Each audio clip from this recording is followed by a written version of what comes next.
Protein powder has become a daily staple for millions of people worldwide. That real brewed claim can be entirely accurate while still describing a very sugary drink. That large protein number on the front does not always tell the complete story. Independent laboratory testing has recently raised specific questions about protein powder safety. This is Grocery Science. Today, we look at what is really inside protein powder and shakes. Some products add free-form amino acids alongside, or instead of, complete protein sources. Protein source type has been shown to meaningfully affect contamination test results. By the end of this video, you will read that protein label very differently. Protein powder can be a genuinely useful tool. The label reveals important quality details. A consumer safety nonprofit tested 160 protein powder products from top-selling brands. Researchers conducted nearly 36,000 individual tests across these 160 products. 47% of tested protein powders exceeded California's Proposition 65 safety thresholds.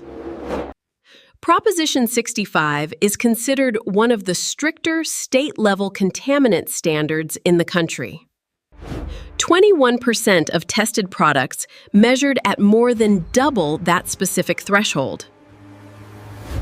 Organic protein powders tested with roughly 3 times more lead than non-organic products.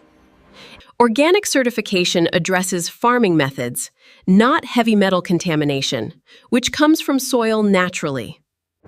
Plant-based protein powders tested with roughly triple the lead content of whey-based versions. Plants generally absorb naturally occurring soil heavy metals more readily than animal-derived proteins.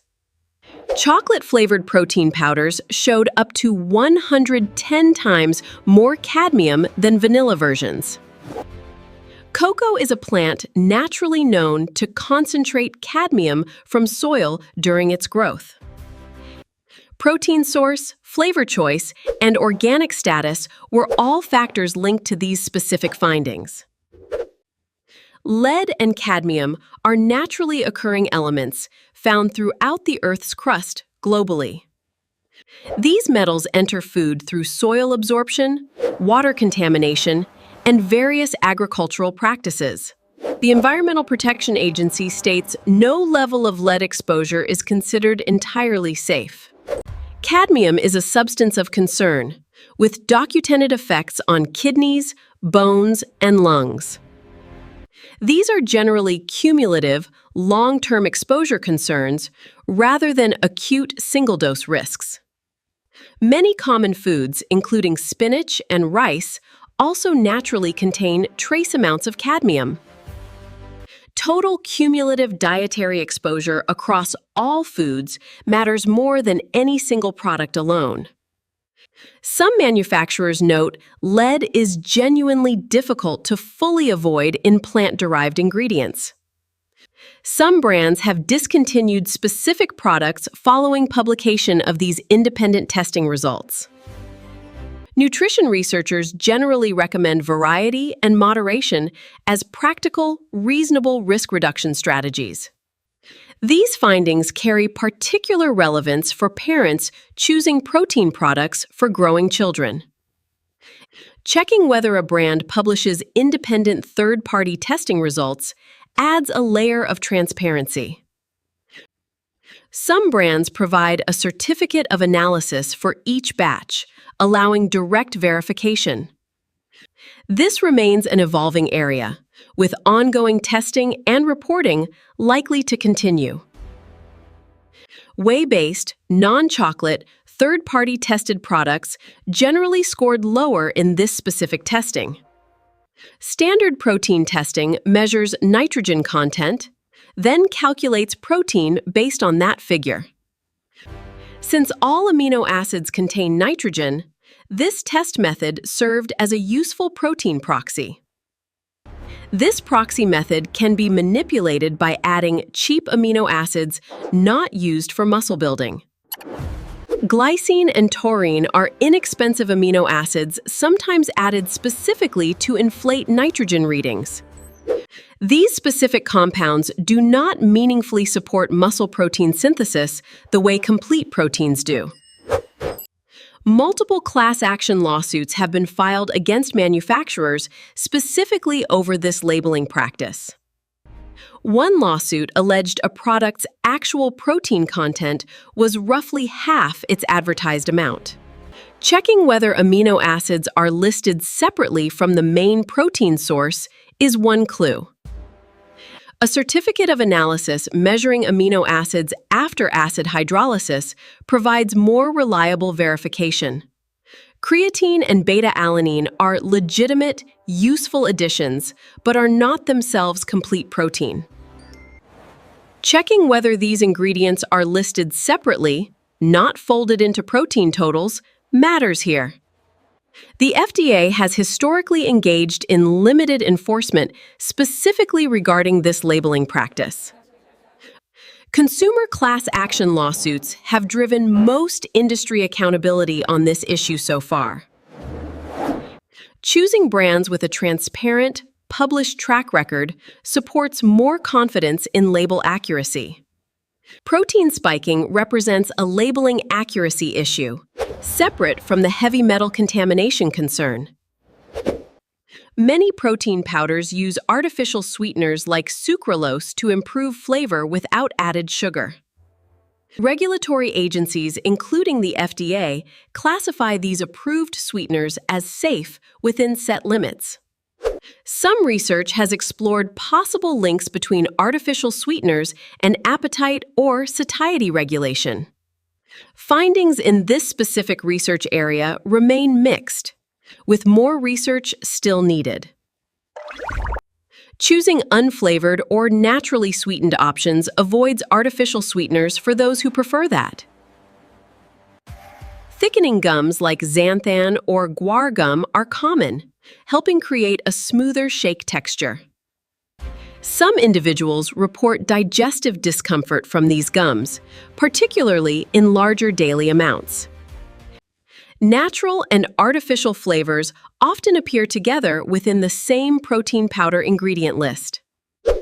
Some formulations add digestive enzymes specifically intended to improve protein absorption and reduce bloating. Evidence supporting these specific added enzyme blends remains fairly limited at this time. Comparing ingredient list length across brands often reveals meaningful formulation differences within the category. The first two ingredients by weight reveal the most about a powder's actual composition. Choosing a shorter, simpler ingredient list generally means fewer additives and gums overall. Comparing several brands side by side often reveals surprisingly different actual protein content. Understanding these patterns lets you choose protein powder intentionally, not just by front claims. Terms like clean and premium carry no formal regulatory definition specific to supplements. They are not regulated terms. Proprietary blend labeling can legally obscure the exact amount of each individual ingredient. Choosing products with fully disclosed amounts, not proprietary blends, supports greater label transparency. Serving size print is often smaller than the large protein number printed above it. Flipping the tub over remains the most reliable way to verify any front label claim. Health-sounding icons and colors do not always reflect the actual ingredient list underneath. Checking for third-party testing certification matters more than trusting marketing claims alone. Comparing independent test results across brands often reveals meaningful, verifiable safety differences. Some products labeled all-natural still contain proprietary blends and artificial sweeteners. Fitness-focused marketing language strongly shapes perceived quality, independent of actual testing results. Check for third-party testing, avoid proprietary blends, and consider whey over plant-based if concerned. Choosing whey-based protein reflects generally lower average heavy metal levels in recent testing. Choosing vanilla or unflavored over chocolate-flavored powder may reduce average cadmium exposure. Combining whole food protein sources with occasional powder use diversifies overall protein intake. Checking a brand's published certificate of analysis before purchasing adds a useful verification step. Third-party tested products are sometimes priced higher than untested alternatives on the market. A few extra seconds reading the label can meaningfully change what ends up in the shaker. Knowledge about ingredients is not about fear. It is about informed, confident choices. We started this video with a simple scoop of protein powder. Behind every tub of protein powder is a supply chain worth understanding fully.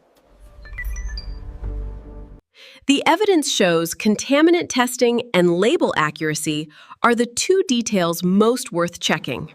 That understanding gives you a real choice, rather than just a marketed one. At Grocery Science, we examine food through evidence, not to generate fear. Coming up, what is really inside hummus and other refrigerated dips? Thank you for watching Grocery Science. Stay curious, stay informed.